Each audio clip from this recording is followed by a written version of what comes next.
All right, we have, I don't know how to pronounce your name, uh, Mr. Salinas, CEO of Invest MX. Very cool. I love that people are sharing their LinkedIn. Yes, please share so you all can connect with each other. There will be a recording. We will share information about how to access it. Tona, so nice to meet you, Tona. Welcome, everyone. As you're joining us, please share your name, where in Colorado you're joining us from, and then also the name of your startup or the organization that you're joining us from. Welcome.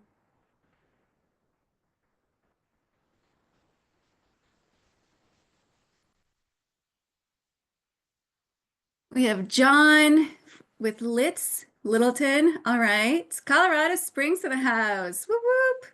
I'm in Colorado Springs. Longmont. All right. Love it. Okay. We got some Springs love here. Very cool. Where else in Colorado are people joining us from?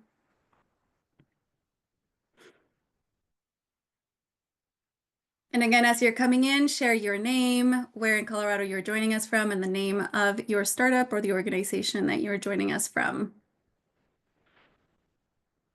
Welcome, Alex. Welcome, Sarah. We have Boulder in the house. Hey, Matt. Welcome. Hey, Tony. Hey, Ahmed. Wonderful. Well, keep introducing yourselves as we get going. Hey, Ricky, Brent. Hey, Shauna. Good to see you. Hey, Colin. Welcome. All right, it is that time. I'm going to get us started. So again, welcome everyone to our webinar, Funding Your Early Stage Colorado Startup. We are so glad that you are here with us today. Thank you for making the time from your busy schedules to be here today. I also want to thank our partners in this conversation, First Mile Ventures, Rockies Venture Club, Startup Colorado, and Exponential Impact for joining us in this important, their contributions to this important topic. And again, as you guys are coming in, please let us know what's your name, where in Colorado you're joining us from, and then the name of your startup. And if you want to share a little blurb of what your startup does, let us know in the chat. We're so happy to see you. All right, so today we are here to talk about the early stage funding process and resources that we have here in Colorado for you. As we know, the funding journey is long. I have this slide here. I went to a presentation and someone, actually, we're going to be at Boulder Startup Week this Friday at 1 p.m. So come join us. You'll hear this story from one of the co-founders from Longpath, but he was talking about their long funding journey and how rather than just having one valley of death, when it comes to the funding journey, there's actually multiple. And that was really impactful for me. And so what we'll be discussing today is this earlier aspect of the funding journey for your startup, whether that is, what grants are available in OEDIT, the AITC program, when is the right time to talk to angel investors and how do you do that? When is the right time to talk to venture capitalists and how do you do that? What resources are there for you if you are a rural entrepreneur? We definitely want to hear from you. If you're a rural entrepreneur, let us know in the chat. And also we'll hear some case studies from entrepreneurs who have gone through that funding journey from Exponential Impact. So as you go in your journey, and again, it'll be a long journey, and it's not just the development of your business, but that funding journey is also long. We want you to know that there are multiple resources in Colorado that are here to support you on that path. Let's jump in quickly into our agenda. We will be covering Colorado state programs that should be on your radar.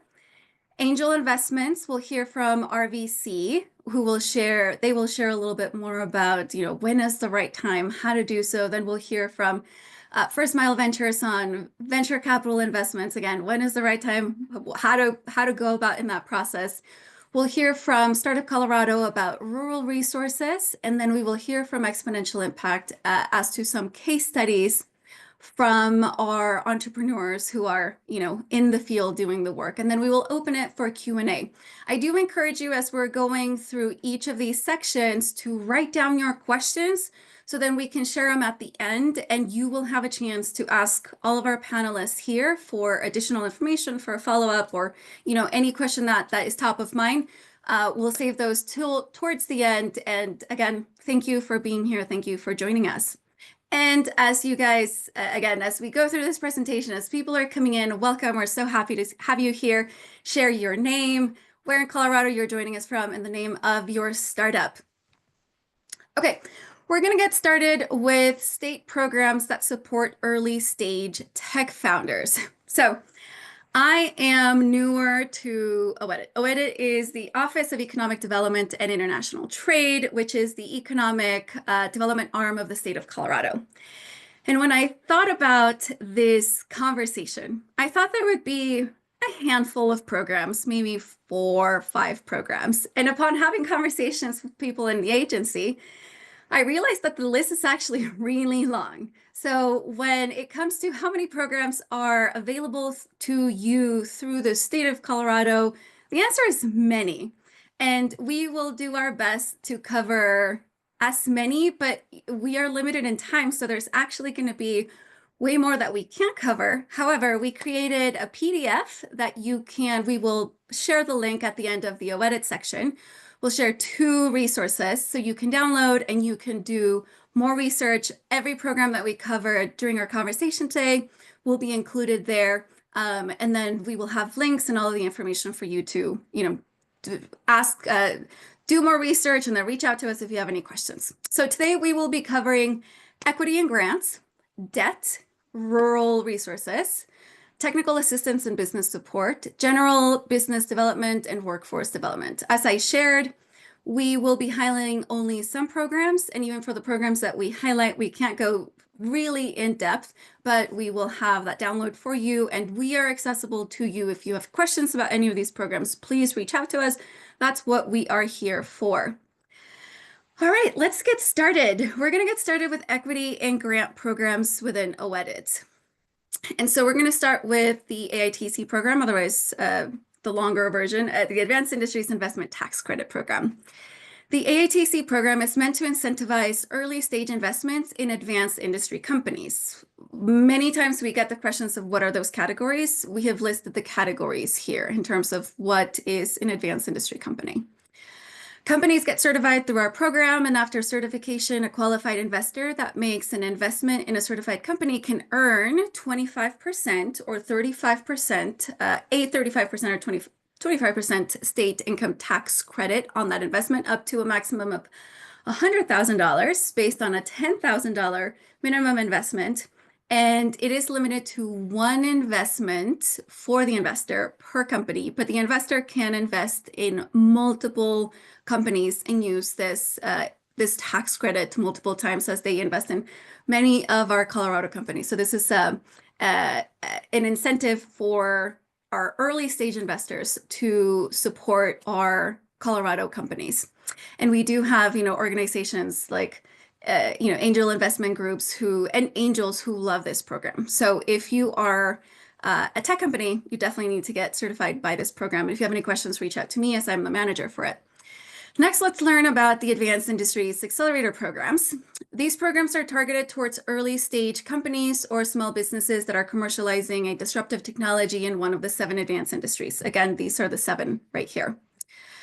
So we have the Advanced Industries Early Stage Capital and Retention Grant, which funds an early stage company's commercialization efforts of a disruptive technology that is past the proof of concept phase.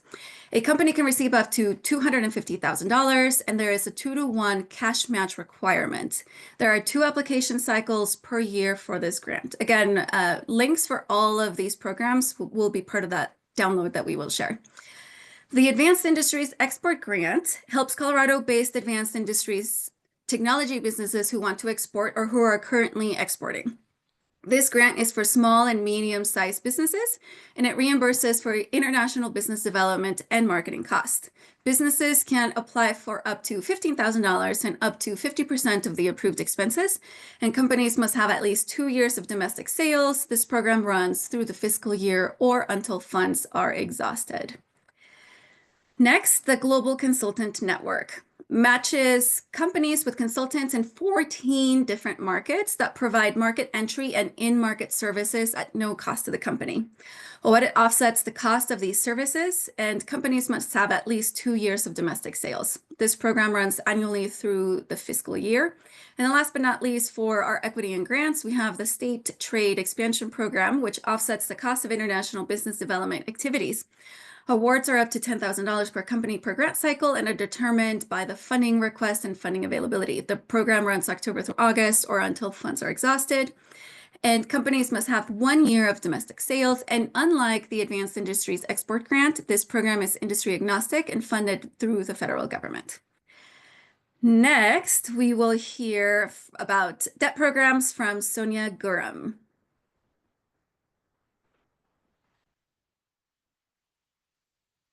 Sonia, if you want to come off mute. Yes, there is a resource, Arlene. We will be sharing that at the end of the OWEDIT section.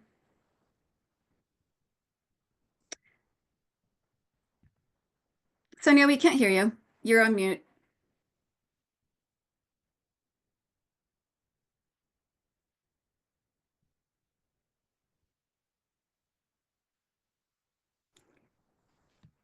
All right, some technical difficulties. Okay. There she is. Yeah, Great. I'm off. I couldn't unmute, so sorry about that. So, all right, Sonia, take it away with debt programs. All right, yes. So as Lou said, my name is Sonia Gurum, and I'm going to talk to you about some of the debt programs that we offer at OEDIT. These programs are intended to strengthen Colorado entrepreneurs and businesses by filling gaps left in the private sector. So businesses are always encouraged to build relationships with your local bank, develop that relationship. They're there to support you through time. But there are points in a business's development where you are unable to obtain a favorably priced loan from a bank. So that's where the state steps in. So I will say that our debt programs, our loan programs are primarily character-based. And what I mean by this is that the underwriting terms are more forgiving than typical bank underwriting standards.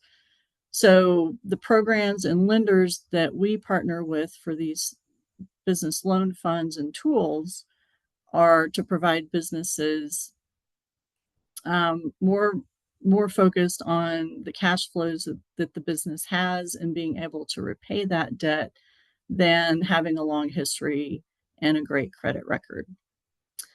So I will first talk about Luz, you already shared the capital access continuum? Not yet. Oh, and you're on mute now.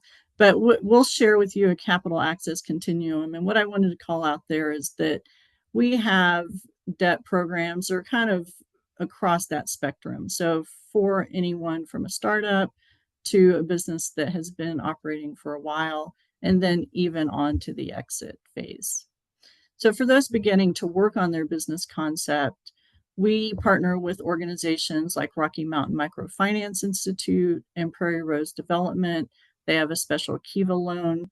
So these partners provide a great deal of technical assistance, meaning that they're consulting, working directly with that entrepreneur as they develop their concept, and then providing microloans, so small amounts of capital to get that business started. And then also in the Colorado Startup Loan Fund, if you follow the link, you'll see all the lenders. So depending on the amount of capital that you're looking for and what you need that for, there are a number of different lending partners that you can work with.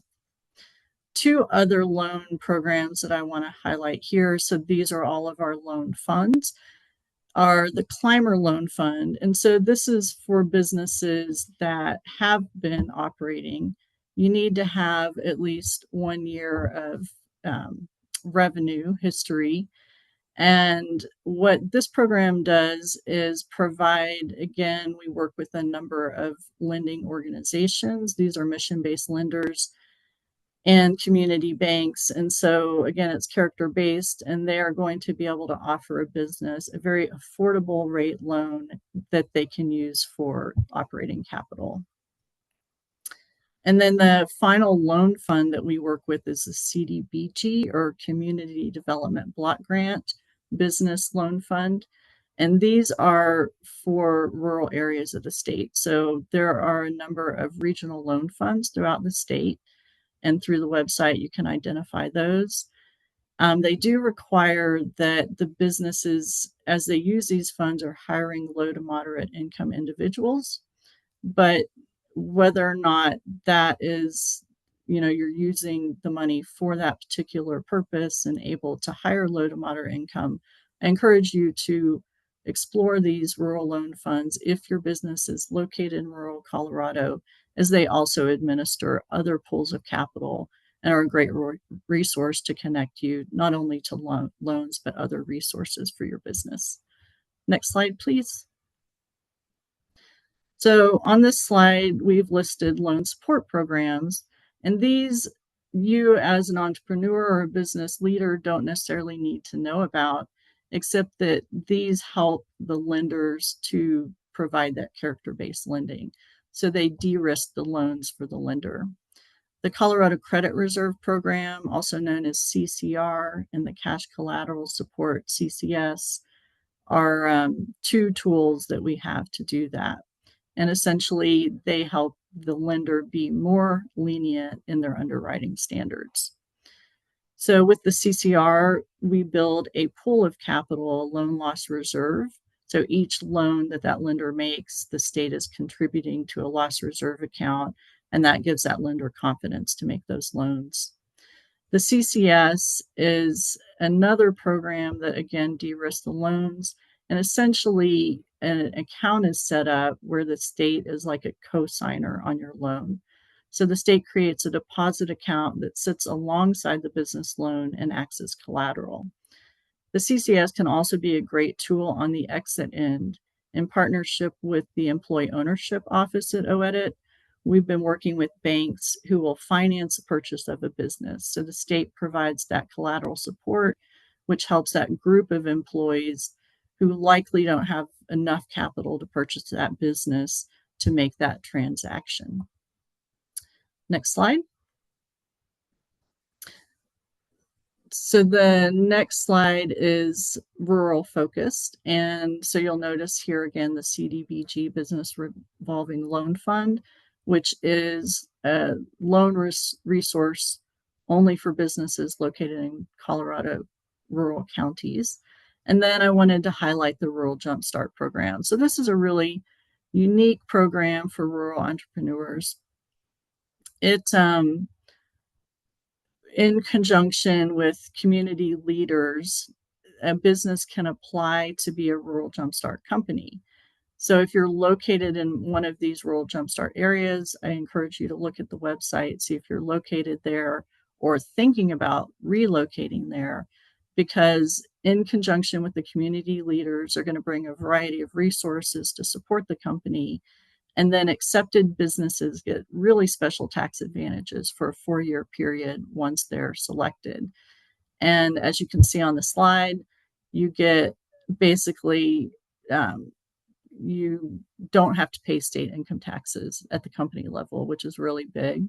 And you get a refund of state sales tax, as well as an exemption from the county or municipal business personal property tax.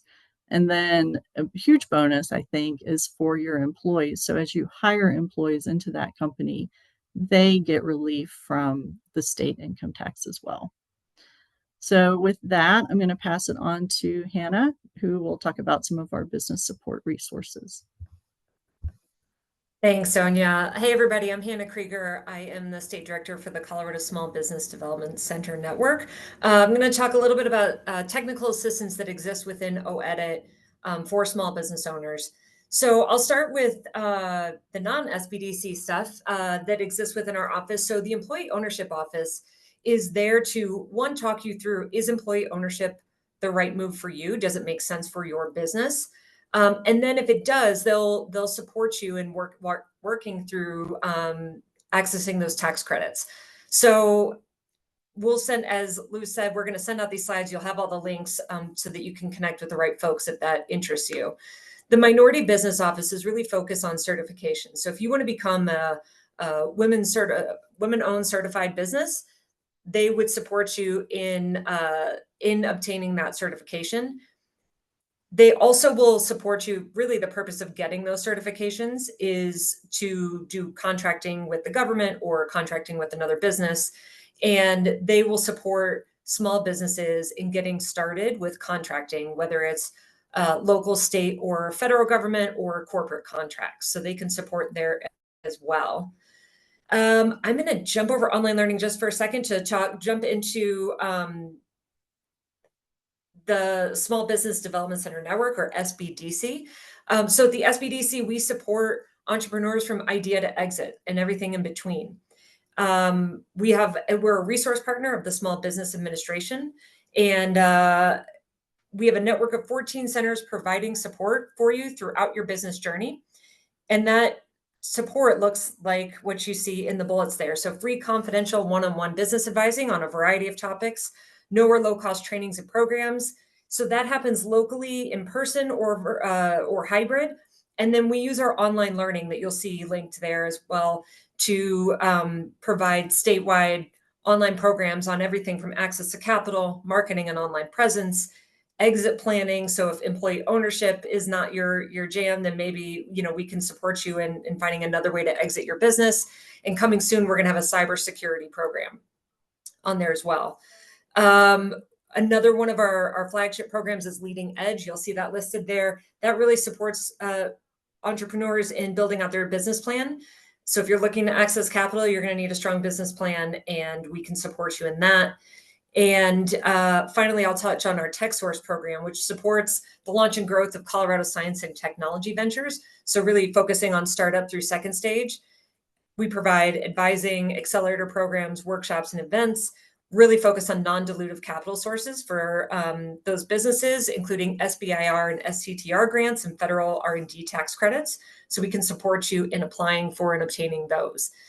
And then finally, some of our partners, so Colorado Apex Accelerator, they are focused on supporting small businesses contract with the government, but they're really working with companies that have been around, that have established systems, have hit, sales of, decent sales, and you can't be a startup to really leverage their programming, but they're a great resource.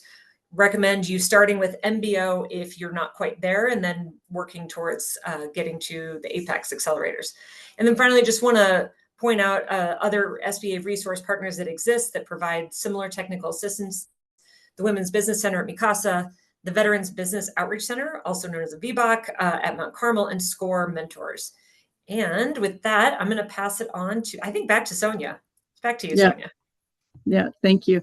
So back to me, I just want to mention quickly a couple of other resources that could be of interest to you now, or to think about now as you're developing. So the Enterprise Zone program is a place-based incentive, and it provides state income tax credits as businesses invest in their own businesses and in their employees. So as a startup, you might not have like a true location. Now more and more we're all working remote. But if you do have the kind of business where you're going to establish a location, you're going to have some business personal property there, maybe you're a manufacturer, look at the Enterprise Zone program, look at the maps, and look at those locations, because as you grow, these state income tax credits can be really beneficial and keep you growing in that location. Next slide. So I also just want to highlight quickly workforce development. So we, the state, are aware that it's really important for you as a business leader to have access to talent. And there is the Colorado Department of Labor and Employment, which pays a lot of attention to the labor market. But this is a collaborative effort with OEDIT, the Department of Labor and Employment and our higher ed institutions to really bring people together to think about what are those workforce needs. And if you are interested, I really encourage you to click on these links, look at the talent summits. You can get involved at your local level and play a part in making sure that we are addressing the talent that you need for the future. And just quickly, the workforce shortage tax credit is helping institutions to develop the learning centers that will also help with that.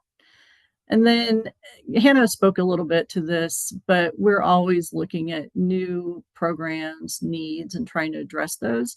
So another thing just to highlight quickly is the quantum industry and development. So the state is really putting in a focus and resources into this area. And soon you should see some loan programs available. So if your company is operating in that quantum space, keep a lookout for that. And as Lou said, we'll share some resources. And then I would also just say bookmark the programs and funding webpage at OEdit to keep track of new things that are coming up. Thank you so much.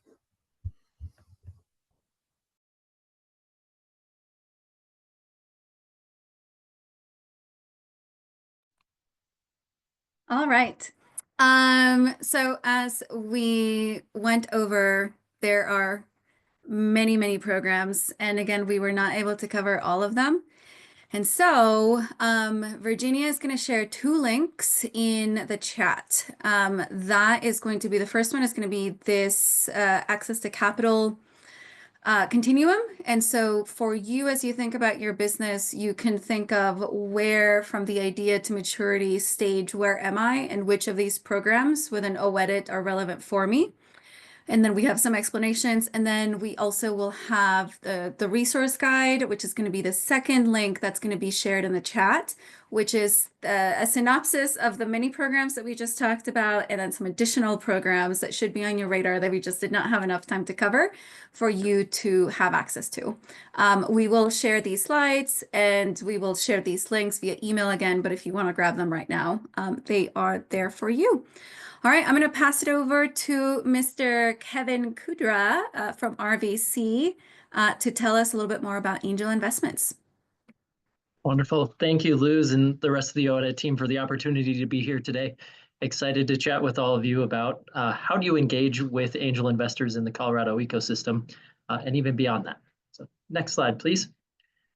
As we dive into kind of understand what is an angel investor, I think that's a question that many people have. How do I find an angel investor? What qualifies an angel investor? So I just want to start up front by defining an accredited investor. So that's someone that has assets of $1 million, excluding their primary residence, or income of $200,000 to $300,000, depending on their marital status. And then in most recent years, as we've had some laws change, you can now become accredited through knowledge-based applications. So you can pass your FINRA Series 7, 65, or 85 exam to get this accreditation status.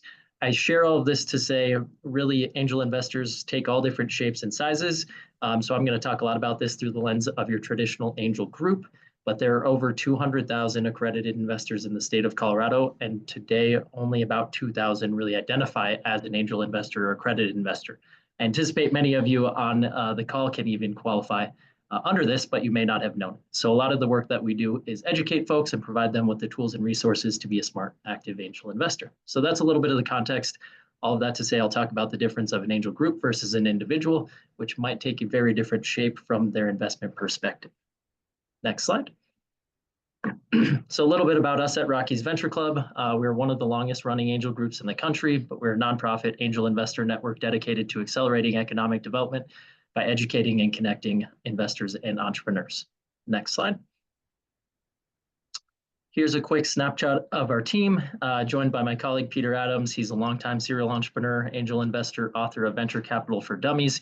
He built much of the foundation that we sit on here at Rockies Venture Club today. I'm the executive director, been with the group for 8 years. I sit on the board for the Angel Capital Association, and I manage our investments, help facilitate that across our investment ecosystem. We're doing a little bit of everything as a small team here. And then joined by my colleague, Adam Sanchez. He runs our investment operations, really a lot of our deal flow screening on the front end. Next slide. So just a little bit of additional information about us as an organization. We've been around since 1985. We got about 100 accredited investors within our group. And then we host about 75 plus events each year, which are designed to put entrepreneurs and investors in the same room together, helping create more of that level playing field. So we're all speaking the same language as you go out to raise capital for your company. We're traditionally looking at over 1,000 investments each year. We present about 70 to 80 companies that pitch directly to our investors throughout a 12-month basis. And then we're investing in about 20 to 30 companies. About half of those are first-time investments and half are follow-on, so companies coming back for additional capital. Next slide. So our 3 core pillars at Rockies Venture Club. Of course, everything starts with investment. Can we help fund these local businesses, get entrepreneurs the capital that they need to grow their business, expand their team, and drive economic development on a local level, but also create great returns for our investor community. And the core of a lot of this is education in these events.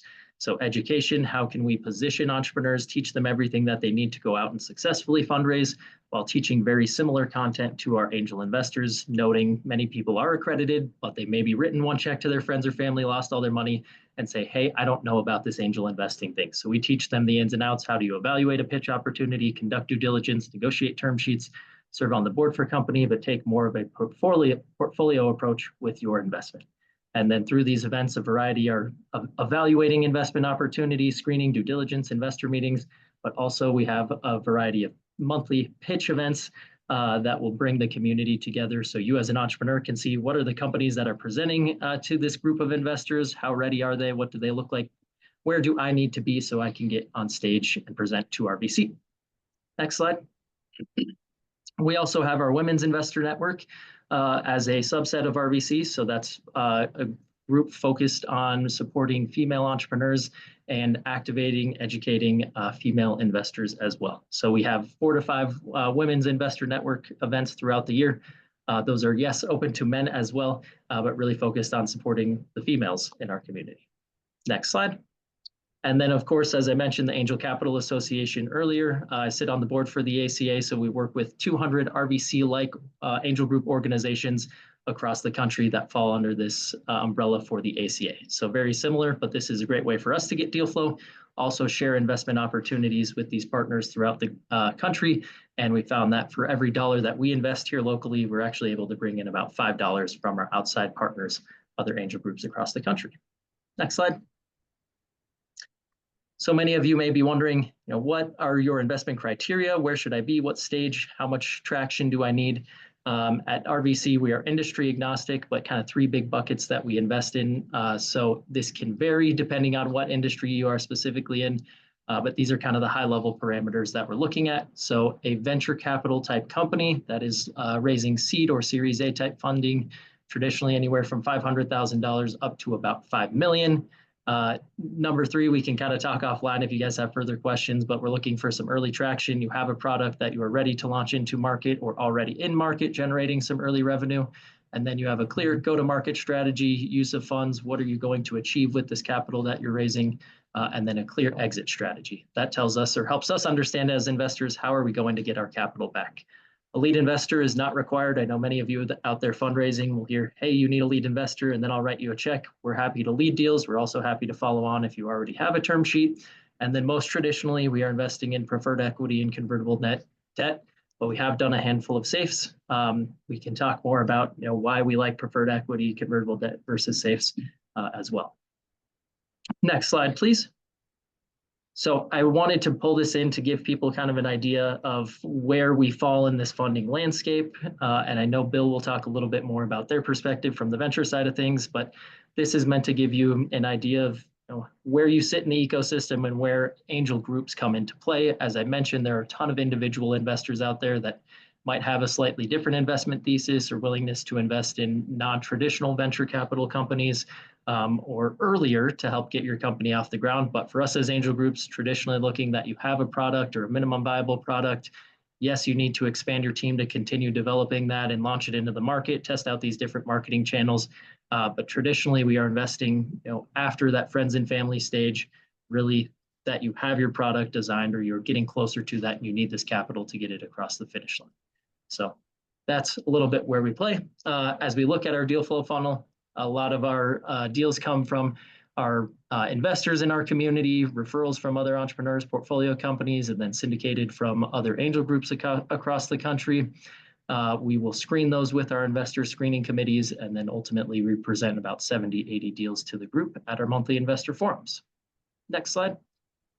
So here's a quick high-level snapshot, often investing in technology, clean tech, and life sciences as our three broad buckets. If you go to the next slide, we have investor screening committees composed of experts that are actively investing in each of these areas. So this is just meant to give you guys an idea, some of the areas that we are investing in, but generally I say we're industry agnostic. We're always happy to look at new investment opportunities, but this is where we see the most investment activity. Next slide, please.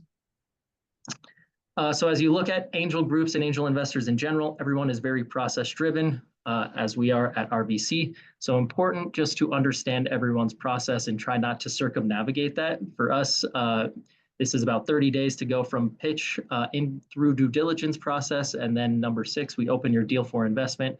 I look at that as about 30 days for us to cat herd, collect capital, and then close and fund your business. But I share all of this to say everyone has their own process. So important for you to follow that. Rather than just showing up and saying, hey, can I get this capital so I can get back to running my company? It doesn't work like that. This is very much relationship based. So get to know everyone in the angel community before you need the capital. Next slide. All right, I'll make these last couple ones very quick here. So we've got a ton of education at RBC, I said, for both the entrepreneurs and the investor side of things. I like to call out things like our Hyper Accelerator, which is a 1-week program really designed to help entrepreneurs get their ducks in a row so they can successfully go out and raise capital.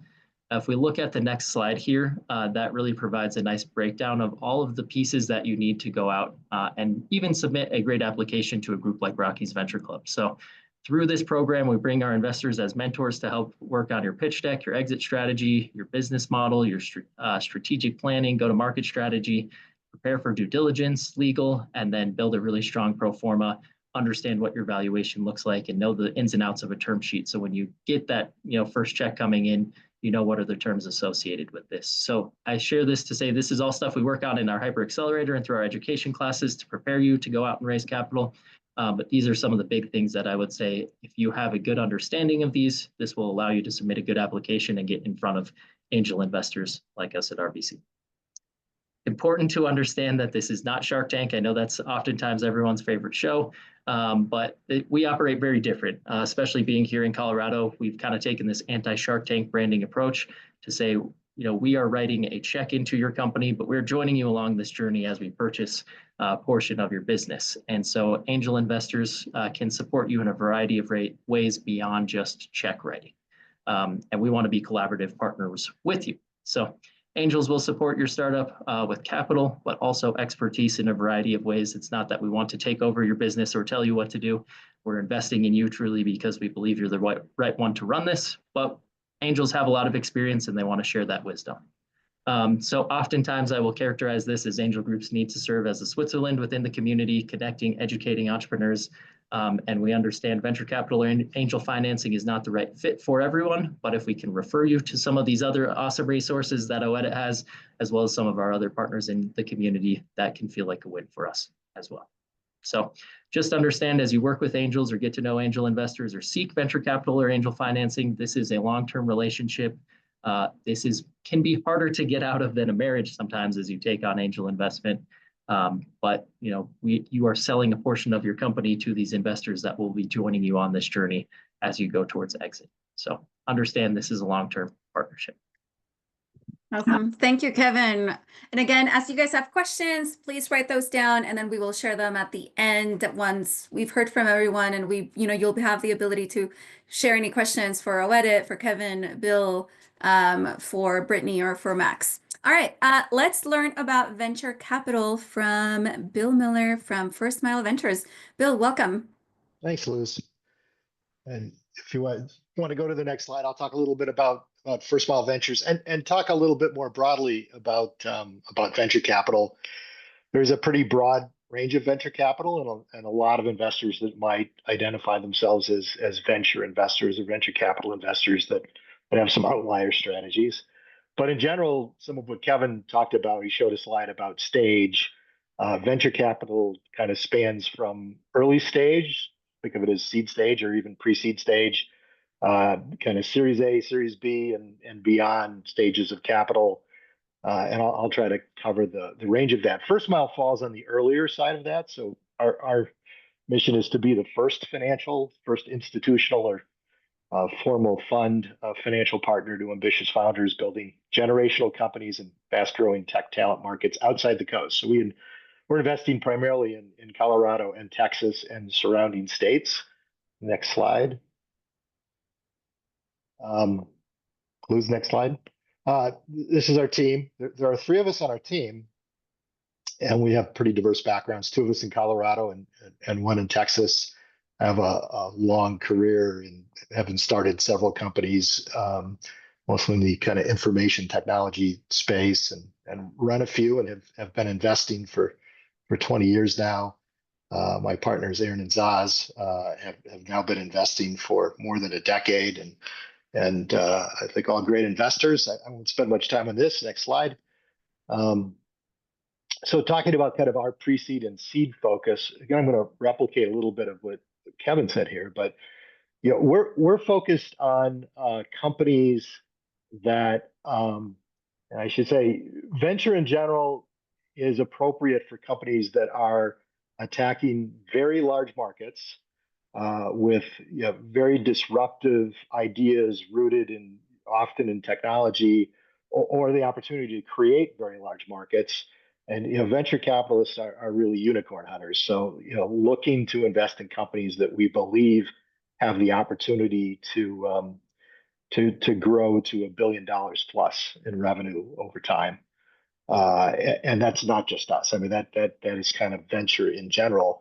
The stage we invest in at pre-seed, so we see a big market opportunity. Founders have generally been able to identify some unique way to disrupt or create a market, and they've often prototyped that idea at some level. Have got some engagement with customers. It's certainly founders that know the space well for some reason, right? They're deeply rooted in the space. They have the context. They understand it. And they're just at a stage where they see the opportunity, but they're going to need to invest some capital to prove it, often prove it to themselves as well as prove it to the next round of investor.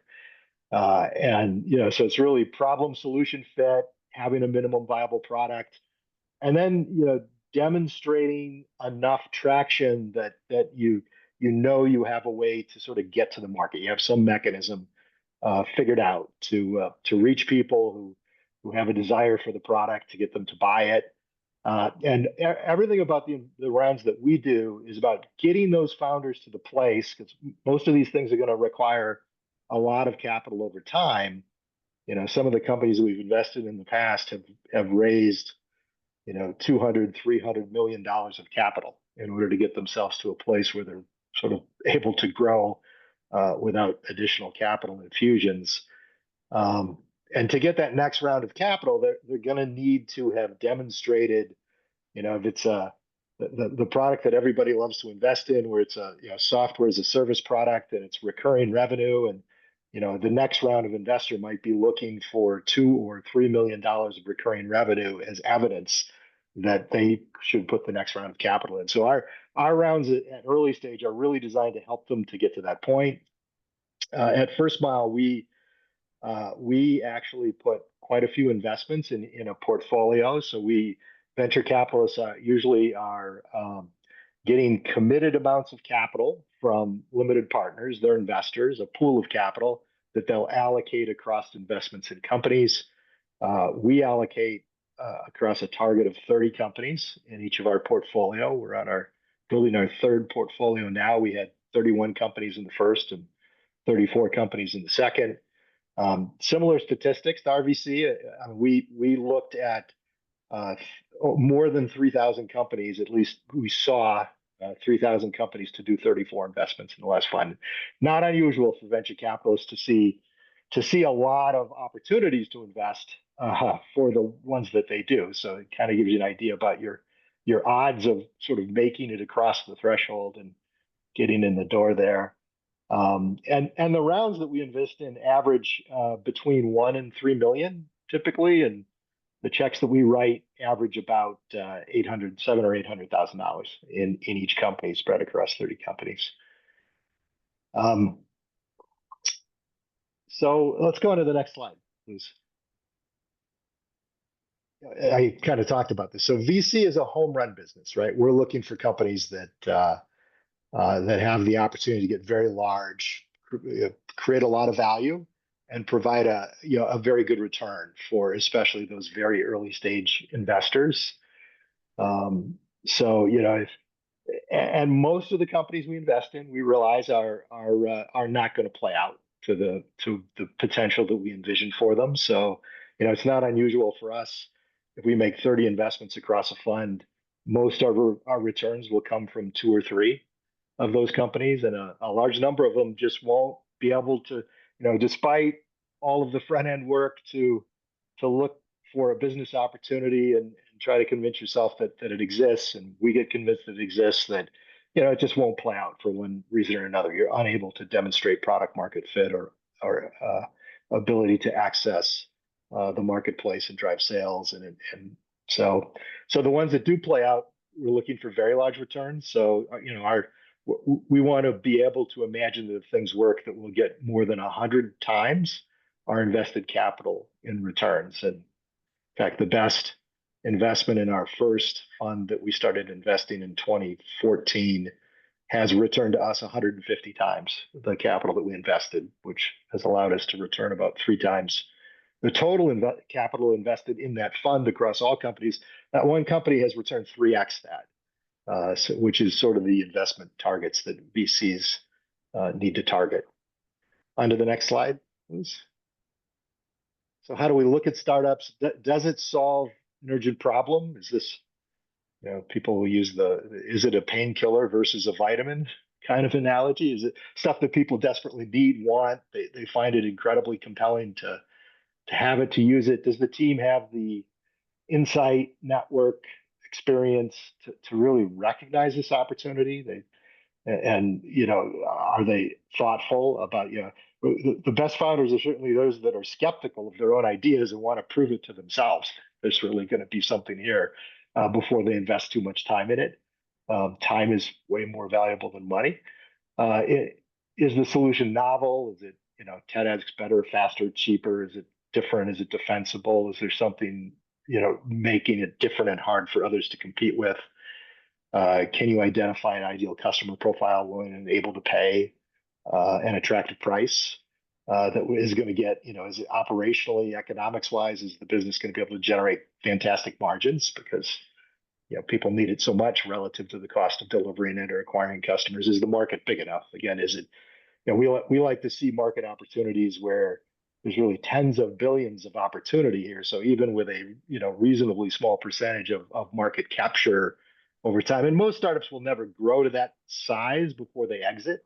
Before we exit, for sure, founders might stick around, but they'll often be bought earlier than that. But in order for whoever buys them, or if there's going to be a public market opportunity to pay a really attractive price for it, there needs to be headroom for a lot more growth. So we're looking for things that are attacking big markets. The market dynamics enable fast and capital efficient growth is important to us. We have fairly small amounts of capital to put to work. For companies that are going to need 10 or 20 or $30 million to just get a product to market, which some deep tech things or infrastructure based things may need, those are tough for us to play in, and certainly tough for most venture capital funds to play in. There are a few that'll invest in those kind of things, but we're really looking for things that can get substantial traction on a few $1 million. And can we imagine that we can invest in a company at a valuation that can return us more than 100x our capital if it plays out well? Next. I think that's I think it. that's it. All right. Thank you, Bill. Really appreciate that. You bet. Next, we are going to be hearing from Brittany Romano, who runs Startup Colorado. So Brittany, I'll let you take it over. Awesome. Thanks, Luz. Thanks, everybody, for being here. Before I get started, I have another little icebreaker opportunity. I would be curious to know in just a few words, could you put in the chat what you think your biggest funding challenge is right now? And while everyone's doing that, yeah, hi, I'm Brittany Romano, and I run Startup Colorado. We are a nonprofit focused on empowering rural entrepreneurs by building founder capacity, connecting founders to capital, and supporting ecosystem development through our programs such as the Road Trip, our budding Rural Angel Investor Network, and targeted technical assistance opportunities. So we exist because we believe that entrepreneurs can build successful businesses in any part of this great state of Colorado. And we want to build a culture of possibility because we believe that the future of entrepreneurship doesn't just belong to any one region, it belongs to all of us. And so the founders on the Front Range, as well as the founders on the Eastern Plains and the Western Slope, are all genuinely different. And that's exactly why opportunities like this for us to collaborate and bring all these resources in a centralized way is definitely the way forward. So do you have any response? Okay, cool. Yeah, lots of responses. Thanks, everybody. I'll take a second to look at those. I have just one slide today. And so if you're a rural founder, and I think I saw about a half a dozen rural founders in the audience, at least those that announced themselves, here are 6 funding levers that you can utilize through Startup Colorado.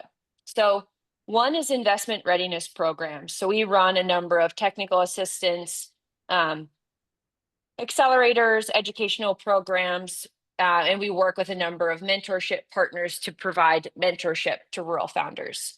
We have recently stood up a road trip, and the goal of that road trip is to connect rural entrepreneurs to in-person resources and capital, so that they can come to learn that they do have relevant proximity to the resources they need to start and grow their companies. We also have a number of online resources, so asynchronous learning opportunities, a funding database, which has, I think, about 400 different names of organizations, funders, venture capital groups, angel groups, that you can look at and scour through their investment criteria, or that's not the right word. You can scan through their investment criteria and really do your own due diligence in identifying who you might want to have in your own capital stack. We also have a number of case studies and some really targeted technical assistance opportunities. Furthermore, we really focus on community and social capital in rural. So we have a free online community that you can join and have peer-to-peer support. These conversations that we're seeing in the chat are very common in our online community. And then we also run West Slope Startup Week. So the largest business-oriented gathering on the Western Slope will be October 6th through 11th this year. I hope you can join us.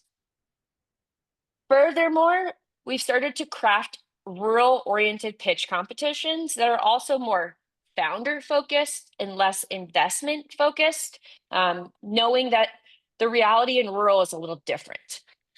And so we want to help rural founders refine and deliver their pitch. And the goal is that we can continue to demonstrate that the businesses coming out of rural that are emerging on a daily basis are as competitive and are as sophisticated as the business opportunities that we're seeing emerge out of the Front Range or the I-25 corridor. And then lastly, as an attempt to continue to bridge gaps in the earliest stages of capital, we are working with a number of different partners to stand up a rural angel investor network. And the goal is not to create duplicity or to create something that already exists, but instead to leverage the existing statewide investment networks to develop a pipeline of rural investors. And again, continue to demonstrate that there is an increase in deal flow and deal quality and sophistication coming out of rural Colorado. And so those are the primary ways you probably would engage with us. But what I wanted to just take a minute to talk about was just kind of synthesizing some of the things that I've heard on this call that I think are useful for all founders, and then some specific to rural. One, investment readiness is a huge lift. That's a big portion of the journey that Lou's talked about. And so being prepared to articulate your value, ensuring that your business model, projections, and pitch are all investor ready, are critical, and also reasons why you would work with a group like Startup Colorado, and of course, all the other partners on the call. We always, when we're on these calls as ecosystem builders, we always underscore the importance of relationship building and acknowledging that these kinds of, like I saw in here, getting someone to write me a check. Well, I heard recently from Greater Colorado Venture Fund, it's normally about 2 years before they actually make an investment from the initial conversation. So it's crucial to start connecting with your potential funders, not just investors, your funders as early as possible. It's important to remember that funding is not a one-size-fits-all scenario. Of course, we've heard a couple different investment criteria, and we've heard different requirements across the state programs. So it's really valuable to explore multiple funding avenues to keep your mind open to grants, to angels, to venture, and to a number of other community-based financing options. Now, more specific to rural, again, rural founders will face additional unique challenges in attracting capital. That's why we're overly emphasizing tailored support through our pitch programs and rural angel investor network programs. But we are seeing a number of other ecosystem partners really leaning into this, and it's a really positive sign for the rural ecosystem. And then lastly, rural social capital is critical, and it's often a key piece to rural small business success. I think this is still really important for businesses in urban areas, though. Like, your strongest advocates and potential funders are likely already within your existing network. So that's really something to contemplate. Continue to lean into things that are happening in your community. Like in rural, we have our road trip. We also have a number of community engagement efforts, both virtual and in person. And these events are designed to activate these kinds of connections. So then I just want to close with one more question for everyone to put in the chat. If you could wave a magic wand and get one piece of advice or support related to funding, what would it be? And I'll just, give you a second to respond to that. And a couple of calls to action for you today. If anyone's interested in learning more about the Rural Angel Investor Network as it develops, please email me and I'll put my email in the chat. And then if you're a rural founder looking for a little more one-to-one funding technical assistance, I'll also drop a form in the chat as well for you to fill out, and we can work in a more one-on-one basis with you. And then the last thing, I'll just reiterate Luz's point. Funding is definitely a steep climb, but with the right tools, right connections, and plenty of prep, I would say your desires are likely within reach, right? Not this, I'll just leave it at that. Anything is possible. So let's just keep building these bridges together and keep having these open conversations, and I'm sure we'll see a lot more success. Awesome. Thank you, Brittany. I love that. And again, for the people who are here or watching this as a recording in your rural, definitely reach out to Startup Colorado. They have incredible resources. All right, so I'm excited to hear from Max Cup, who will share a few case studies and share some of the on the ground challenges and also opportunities, the ways that some of these founders have thought about their funding challenges. So Max, welcome, and I'll let you take it on. Awesome. Thank you, Luz. And just to reiterate on Brittany's point, I really appreciate the community that has been built here in Colorado. There's a ton of resources and supports for founders. So my name is Max Cup. I'm the executive director for Exponential Impact. We are a tech accelerator located in Colorado Springs, but we serve tech companies across the state of Colorado. So we're a tech agnostic accelerator, meaning we work with all types of tech and innovation companies, hard tech, software, you name it, we generally work with it. In our 7 years of existence, we've had 84 companies that have come through our cohorts with about 100 million in revenues and about 54 million in investment. Next slide, please, Luz. So with that, what I've been tasked with is talking through a couple of case studies. So some local founders and their ways of raising capital in the past few months to the past couple years. And so what I did is I pulled together some common themes. I had a bunch of meetings and interviews with angel investors and companies in our cohorts. And pulled together some of those themes, but I pulled out 2 companies specifically to talk about their experience. To frame all of that, though, I want to talk a little bit about Southern Colorado and specifically Colorado Springs. So at the moment, there's only 2 VC funds that have a presence in Colorado Springs. There's First Mile and Bill's Group in Colorado Springs, and then there's One Funds, which is generally focused on defense tech or things around defense. Additionally, there's no current angel network in Southern Colorado. So there was a group called SoCo Angels, but they don't meet regularly anymore.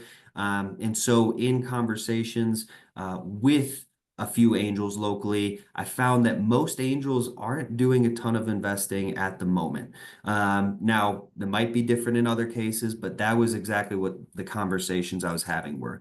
And one thing you will find is that most angels, even if they're not a part of a formal network, are connected to other angels. They have conversations with other folks who have sold businesses or had successful exits. So what are startups doing? So the first one I'm going to talk about is Lyrics to Learn. And Lou's next slide, please. They are a ed tech platform. So they're a SaaS company. Really cool. They help with reading comprehension through music. And with that, next slide, please, Lou's. I found a few common themes, and I'll give you a little bit about Jeremy's journey. So Jeremy's an awesome founder. And one of the most common themes that I heard from 95% plus of the people that I spoke with about this is that they worked full time while founding their business. So they worked full time while founding their business. In Jeremy's case, he had a landscaping company. He was also an educator. And at the same time, he had 16 schools that he brought on as customers before even developing his SaaS platform. So he had developed this program and then he had 16 different clients through schools that were working with him. That's where he found his first angel investor, actually, was through a customer. So one of the customers was connected with the Berklee School of Music. They knew an angel investor up there who connected him with Jeremy, and that's where his first funding came from an angel investor, was through the customer. So with that, Jeremy had already had some traction, but he needed a technical partner, needed to develop the SaaS platform further. And so in that journey, he found another technical founder, and he took the $300K that he had gotten from the angel investor and developed that SaaS platform.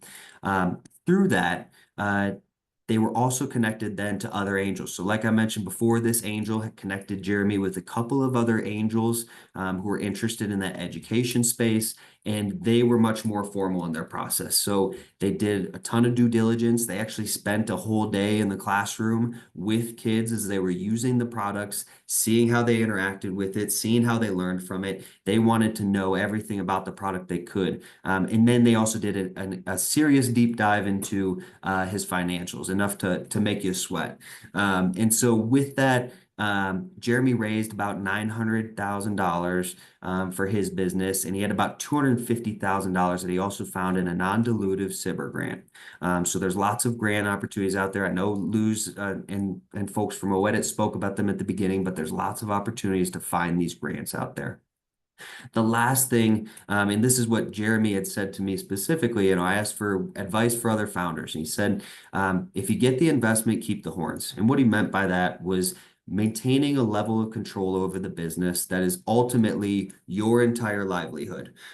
So, investors have different investments that they're in. In Jeremy's case, it really helped him to be able to keep the horns of the business, meaning maintain a level of control. And an example of that is that at one point they had pushed towards bankruptcy and potentially selling off the IP, versus what he was able to do, which was buy back some of the stock at a discount and continue pushing forward. So that happened because he built good relationships with his investors and because he had a level of control where he's able to do some of those things. Now he owns about 90% of the company and is pushing forward and doing really well with the business.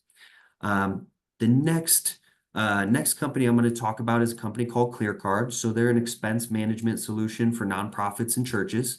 And Owen was the founder that I spoke with. And sorry, a couple slides forward, Luz.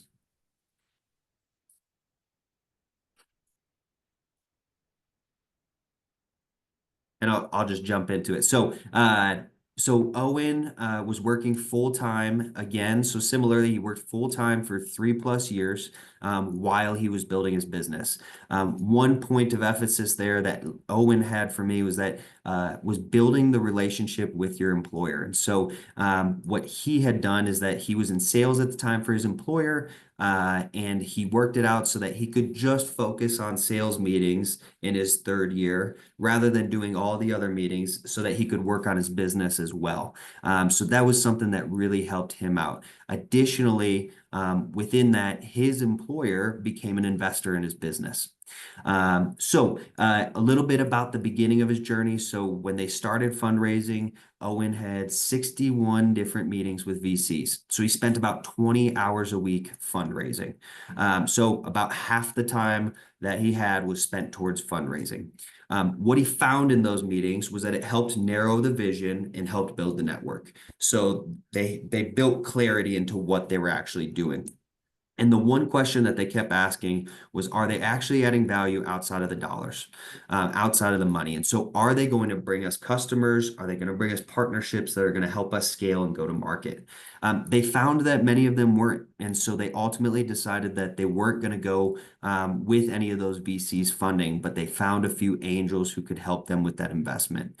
And so a bit of advice that Owen had as well is finding the right mentor or angel and really bringing them in. As soon as you bring them in, be open and share all your secrets and let them know about the good, the bad, and the ugly as to how they're helping you build your business. Owen just in the past few months finished raising about 1.25 million for their business. They're doing extremely well. So last slide. I pulled together a few bullet points just to kind of, these are things that I found common among everyone. So the first thing, friends, family, angels. So build the network while building. Owen had a line that I shared with others and it resonated with everyone, which is spend time getting one-on-one meetings with business owners. And that's how you build your network. So take the time to find business owners, get one-on-one coffees with them. That's where you'll find a lot of value. Second thing, everybody was using safes and convertible notes. So take the time to understand the language, understand knowing how they're set up and how they function. Rocky Venture Club is a great resource for a lot of these things. Third thing, VCs with state funds. So this was an interesting one, is that several organizations had been funded by VCs that had received money from venture capital, from Colorado Venture Capital Authority. So if you can find VCs that have state funds, they have to focus on companies in that state. They're a great resource. Last couple things to finish out my time. Really focusing or thinking about time spent. How much are you focusing on getting customers versus fundraising? Vance, who started XI and started Sharewell Software, would always say customers are your best investors. So spend your time focusing on customers, especially up front. And then last but not least, leverage the connections through entrepreneur support organizations. So Startup Colorado, there's Access Mode up in Denver, there's Techstars, there's Innisphere. There's so many of these different entrepreneur support organizations, and part of our job at XI and those other orgs are to help build those connections. So so hop in. And with that, I'm going to pass it back to Luz to go to Q&A. Awesome. Thank you. Thank you, Max. That was phenomenal. All right, everyone. Well, we are at that Q&A part of our conversation here. I have posted in the chat a form for us to take your questions. I know I've been in previous webinars where the questions get lost, so we can go in order and we can see all of your questions and see if there's any commonalities amongst questions. Please submit your question through the form, and I'll just start going as the questions start coming in. So again, please use the form, and let's hear first from, we will call on you, so please make sure you use, either change your name on Zoom so it reflects the name that you're putting in the form, or make sure that the form name includes the name that you have here showing on Zoom so we can easily find you. All right, let's hear first from Gavin. Gavin, if you want to, Virginia, can we take Gavin off mute? All right. Go for it, Gavin. Hi, hopefully you can hear me. Sounds good. Yes. I mean, I think the question was partially answered because I put it in the chat, but I was mainly curious about VC versus angel and that key part of getting, like, if we want lots of good advice, we want people to really be skin in the game type investors. Is there a big difference between, say, angel versus VC? It sounds like there's maybe a little bit of overlap for the different stages of companies for those. I was just curious if they could talk a bit more about that. So Bill or Kevin, if you guys want to jump in. Yeah, I'm happy to start us off, Bill, and then I'd love to have you kind of fill in. But as I look at kind of differences here, I think it's important to understand the fundamentals is angels investing capital out of their own pockets versus venture capitalists have a number of institutional investors in many cases that they are then deploying that capital on behalf of. So maybe even to some of Max's comments there, why we're seeing angels more hesitant to write checks right now because they're deploying their own money and they're saying, hey, if there's all this uncertainty in the market, maybe I'm less confident putting this money out there. That being said, when it comes to ongoing hands-on support, it's very similar with our group, 100 investors. We do cat herding, and then really we allow our investors to opt in and engage as much or as little as they would like to. So in some cases, we have a dozen plus investors that really rally around a company and they say, hey, I can help them with marketing, customer introductions, all these various activities. And then I've even seen investors say, hey, I would like to join this team full time and help continue to grow their company or raise their next round. So it can vary with a broader group on the angel side of things. And I will even just relate that a little bit to our investment strategy, where I saw a little bit of the conversation going on. Do angels target 10, 100x, type returns? And I will say, yes, we still love to target those returns, but we also can take a little bit of a different approach to say we could get singles, doubles, triples, 2, 3, 4, 5x on every deal versus taking that power law portfolio approach where it's going to be one or two companies returning the entire fund type thing. So we kind of wear both hats at RBC, but we preach a little bit different strategy to our angel investors. Bill, I'll welcome you to chime in or add anything from your side. Yeah, and I would say there is sometimes some overlap, and we almost never, in fact, we never invest in a round alone. So they're always co-investors with us. I mean, I think I said it's very important to us that the companies that we invest in are raising enough capital to get to a place where they can raise the next round, right? I tell founders all the time, I ask them, why do most startup companies fail? And the answer is they fail because they run out of money before anyone will give them any more. So what you need to do is make sure that you don't run out of money before you prove enough that somebody will make the next investment. And so we're really careful about making sure that companies are raising enough to have a good chance of getting to that place. And as I said, most often that tends to be between 2 and 3 million for the companies we invest in. And we write $700,000 or $800,000 checks most typically. So so we're going to need co-investors to fill those rounds out. And sometimes that co-investor is RVC. There are a number of companies that we've invested in together with RVC and with other seed funds that, some that have a physical presence in Colorado, some don't. I think, most funds are interested in co-investing with other funds that have feet on the ground kind of near where the companies are. So we sometimes provide that for investors that come from outside the region. And very often, whether they're part of an angel network or just individual angels, I mean, they're often, wealthy individuals who have been successful in a business that have some affinity or affiliation with the founders or with the company that they're doing. They understand the market, they believe in the market, the technology, the founders, and want to put some of their own money in it, and can also be helpful in those deals with their contacts and their experience and knowledge and advice. And we'll often co-invest with those angels as well. Thank you, guys. All right, so we have more questions coming in. Again, the form is in the chat. Next, we have a question from Monica. If we want to unmute Monica, if you want to come on and share your question. Sure. Hi, everybody. My name is Monica Van Buskirk. I founded a company called Campster.Kids that helps busy parents find school break camps. We are a social impact enterprise and give a portion of our top line revenue to a nonprofit that provides scholarships for kids to go to camp. And so my question to all the panelists is, can you describe how the landscape for social impact enterprises is different or the same than organizations that only have a single bottom line? I'm talking about organizations or startups that have a double or triple bottom line. So open to anyone on the panel. Before we have our panelists jump in, I want to ask our panelists, we are at 2 minutes away from our winding down the panel. Are you guys okay staying through 1:20? Okay, great. So maybe if anyone can't stay, let me know from our panelists, and we'll try to get a few more questions in. And again, we are recording your questions, so we'll make a point to give you guys answers for the questions that are coming in. All right, so whoever from our panelists wants to jump in for this question. I mean, I'll jump in. I would say, from our perspective, we're going to focus on our, fund return goals.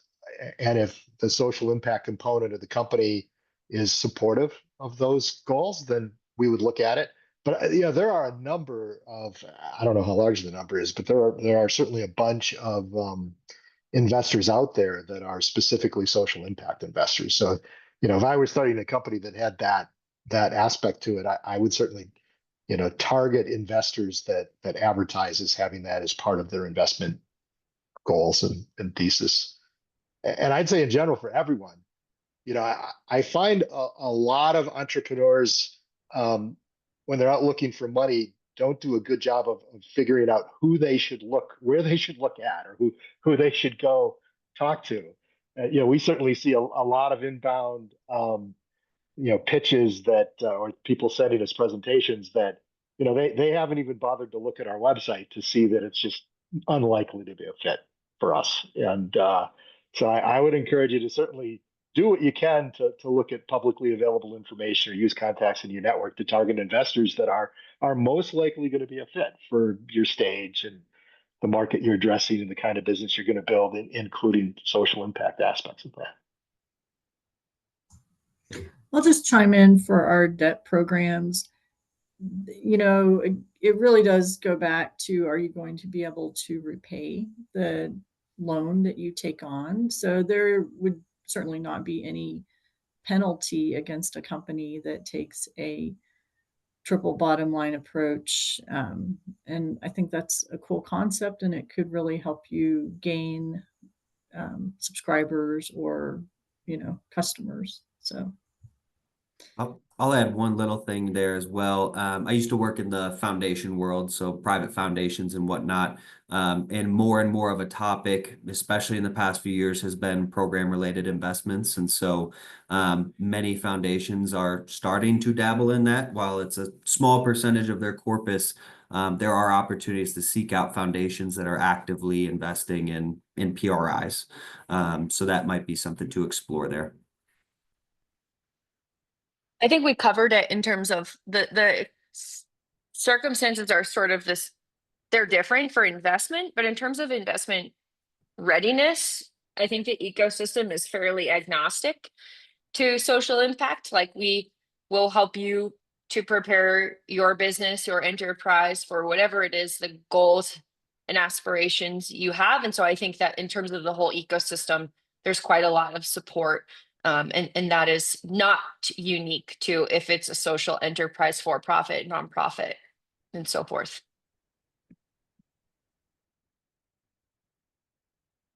All right, I think that's all of our panelists who want to jump in. All right, Radik, I'm gonna have you choose one of your questions. We have 4 questions from you, so if you want to choose one, that would be phenomenal.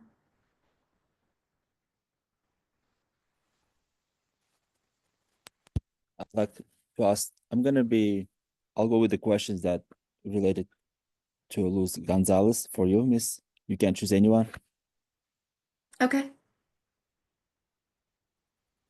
You want me to choose any of the questions that you Yeah, submitted? yeah, Okay. Let's see. Logistics. sorry, I'm in the library, so All I'm gonna mute as right. Oh, you got it. All right. So I'll just choose. This question is for Brittany. Does Startup Colorado help connect tech founders with partners or customers in rural supply chains? We would probably differ depending on what it depends on what it is. That's not our specialty, but we would find the partners. So yeah, I think you can look at Startup Colorado as a good kind of intermediary. Like if you're not sure where to go, we can save you a lot of time by helping to direct you to the right partners. Thank you. Thanks.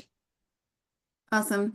I think we may have space for one more question. So Jeremy.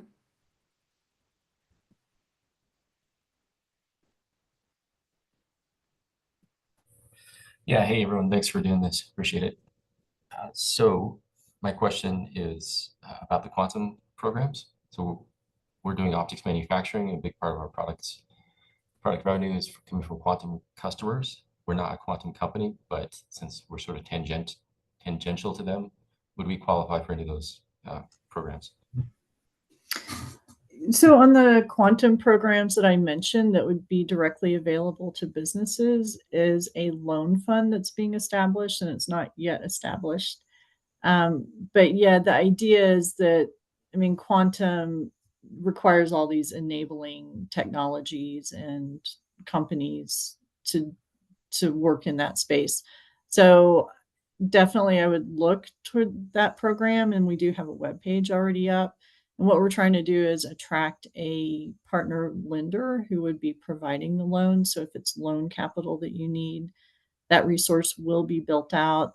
But in the meantime, you can certainly look at any of our other loan programs if it is a loan that you're looking for, or explore the equity financing options that have been presented today.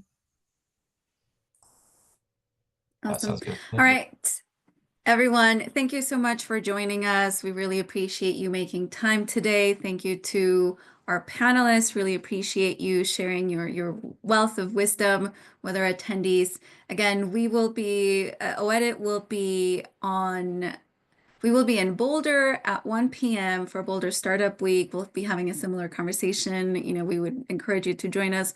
We'll be present at all of the startup weeks, but you know, for all of, I think I can speak on behalf of all of our panelists. We are here to support you. We know that what you're doing is really hard work. So again, just from me to you, congratulations on what the work that you're doing, for showing up today, the work that you're doing that will impact, you know, the world, our community here in Colorado.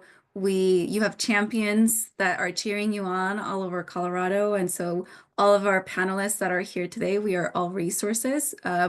And do reach out to us if you have questions. So again, thank you to our panelists. Thank you all for joining us. We will be sending a recording, slides, all of the links to everything that we covered today.